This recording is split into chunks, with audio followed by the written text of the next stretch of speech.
৭৪ জনের মধ্যে ৭৩ জনকে একদিনে বহিষ্কার করেছে। নির্বাচনের শেষ পর্যায়ে এসে আমাকে বহিষ্কার করা হলো। প্রধানমন্ত্রী বরাবরে এই কষ্টগুলোর কথা, দুঃখগুলোর কথা, নির্যাতনগুলোর কথা অন্তত ওনার কাছে শেয়ার করব, কিন্তু সেই সুযোগটা পেলাম না। এই সিন্ডিকেট, এই দুষ্টচক্রের কারণে, আমি মনে করি এই দল থেকে আরো অসংখ্য নেতাকর্মী বেরিয়ে আসবেন। প্রিয় নেত্রী উনি মারা যাওয়ার সাথে সাথে আসলে আমাদের রাজনৈতিক কবর রচনা হয়ে গিয়েছে। আমাকে ব্যক্তিগতভাবে বলা হয়েছিল ঢাকা ৭ থেকে প্রস্তুতি নেওয়ার জন্য। আমরা প্রস্তুতি নিয়েছিলাম। এরপরে হঠাৎ করে পরিবর্তন ঘটে গেল। যখন নমিনেশন দেওয়ার সময় হলো, তখন আমরা এমন এক ব্যক্তির কথা শুনলাম যিনি আমাদের ঢাকার স্থানীয় এলাকাবাসী নয়। তখন আমরা আমাদের এই এলাকায় যারা নির্যাতিত পরিবার ছিল, বিশেষ করে নাসিরুদ্দিন আহমেদ পিন্টু ভাইয়ের পরিবার, মোশাররফ হোসেন খোকন ভাই, মীর নওয়াজ ভাই মৃত্যুঞ্জয়ী জননেতা, চেয়ারম্যান মনির হোসেন উনিও মৃত্যুঞ্জয়ী জননেতা, এই দল করতে গিয়ে যিনি গুলিবিদ্ধ হয়েছিলেন। তো আমরা সকলে মিলে ঐক্যবদ্ধ হয়ে তখন আমরা এর প্রতিবাদ করলাম, তীব্র প্রতিবাদ করলাম। আমরা রাজপথে আমাদের সাথে সাধারণ জনগণও সম্পৃক্ত হলো। জীবন অবাক না করলে কে করবে? 28% মিল্ক ফ্যাটের অবাক করার সাথে ফ্রেশ মিল্ক পাউডার। জীবন অবাক করুক প্রতিদিন। আমরা চেয়েছিলাম যে আমাদের মধ্য থেকে যারা নির্যাতিত পরিবার আছে তাদের মধ্য থেকে যে কাউকে যদি আপনারা দেন নমিনেশন, আমরা সেটা মেনে নিয়ে কাজ করব। কিন্তু আমরা দীর্ঘদিন আমরা শান্তিপূর্ণ কর্মসূচি পালন করেছিলাম, কিন্তু দল আমাদের সেই বিষয়ে কোনো কর্ণপাত করেনি। সবচেয়ে বেশি যে সমস্যাটা দেখা দিয়েছে সেটি হলো আমাদের দল, জাতীয়তাবাদী দল, তখন প্রত্যেকটা নেতাকর্মী যারা বিদ্রোহী হিসাবে দাঁড়িয়েছিলেন সবাইকে পার্সোনালি ডেকে নিয়ে বসতে বলেছেন এবং সবাই বসে পড়েছে। শুধু এক্সেপশনাল আমাকে ডাকা হয়নি। তো আমাকে কেন ডাকা হয়নি এটা আমি বুঝতে পারিনি, কারণ আমি তো এটা ডিজার্ভ করি যে আমি একজন দলের কর্মী হিসাবে আমাকে ডাকতে পারতেন। আমাকে ডাকলে আমি অবশ্যই সিনিয়র নেতাদের প্রতি শ্রদ্ধা জানিয়ে আমি হয়তোবা সেদিন বসে যেতাম, কিন্তু আমাকে ডাকা হয়নি, আমাকে মূল্যায়ন করা হয়নি। আমি সেই কষ্ট, ক্ষোভ, দুঃখ থেকেই আমি তখন নির্বাচনে দাঁড়িয়েছিলাম এবং নির্বাচনটা আমি করেছিলাম। নির্বাচনটা করার পিছনে আমার যে ভূমিকা ছিল সেটা হলো, আমাকে নির্বাচন 12 তারিখে হওয়ার 7 দিন আগে হঠাৎ করে আমাকে কোনো নোটিশ ছাড়াই আমাকে বহিষ্কার করতে তারা বাধ্য হয়েছিল এবং আমাকে বহিষ্কার করে দিয়েছিল। তো আমি যদি একটি নোটিশও পেতাম তারপর মনকে সান্ত্বনা দিতে পারতাম। আমি বহিষ্কারের বিষয়টা মিডিয়ার মাধ্যমে জানতে পেরেছি, যে হঠাৎ করে আমি শুনলাম যে আমাকে বহিষ্কার করা হয়েছে। এবং সর্বশেষ আপনি দেখবেন 74 জন বিদ্রোহী প্রার্থী নির্বাচনে অংশগ্রহণ করেছিল।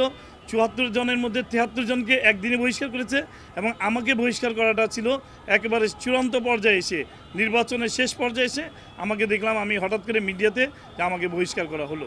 প্রথমত এই দলে একটি সিন্ডিকেট চক্র আছে যারা চেয়ারম্যানকে ঘিরে রেখেছে। কয়েকটি চক্র আছে, এই চক্রগুলোই মূলত আমাদেরকে সেদিন দেশনায়ক তারেক রহমানের পর্যন্ত পৌঁছাতে সুযোগ করে দেয়নি। কারণ যাকে এই এলাকা থেকে এমপি নির্বাচন করার জন্য নমিনেশন দেওয়া হয়েছিল তিনি একটি দুষ্ট চক্রের সাথে জড়িত ছিলেন।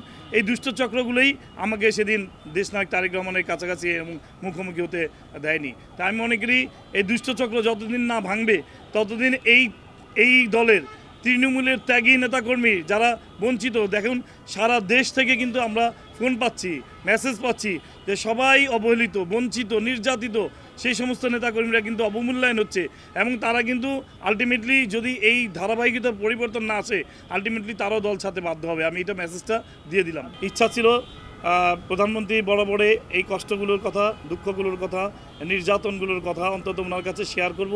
উনি যদি মনে হয় যে আমার কষ্টের কথা, দুঃখের কথা বিবেচনা করে আমাকে পার্টির যে কোনো একটা জায়গায় দায়িত্ব দিবেন, আমি অবশ্যই ফিরে আসতাম, কিন্তু সেই সুযোগটা পেলাম না।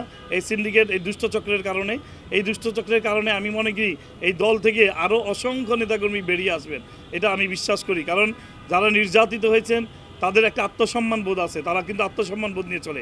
আমি ব্যক্তিগতভাবে আত্মসম্মান বোধের কারণেই আমাকে আজ এখানে ফিরতে বাধ্য হতে হয়েছে। 98 সনে আমার বিরুদ্ধে তখন 107টি মিথ্যা মামলা দায়ের করা হয়েছিল। সেই সময় আমাদের মহান নেত্রী দেশনেত্রী বেগম খালেদা জিয়া আমাকে সারা বাংলাদেশে পরিচয় করিয়ে দিয়েছিলেন।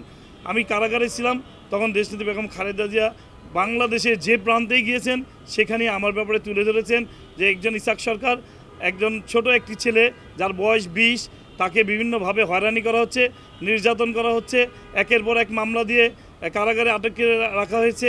তো আমার বিরুদ্ধে তখন মিথ্যা মামলার কারণে আমার মুক্তিও দাবি করেছিলেন এবং মহান সংসদে একদিন দাঁড়িয়ে উনি বলেছিলেন যে আমার ছোট্ট ইসাক, তার বিরুদ্ধে এতগুলি মামলা দায়ের করা হয়েছে, সর্বোচ্চ আদালত তাকে বারবার মুক্তি দেওয়ার পরও পুনরায় জেল গেট থেকে বারবার গ্রেফতার করা হচ্ছে।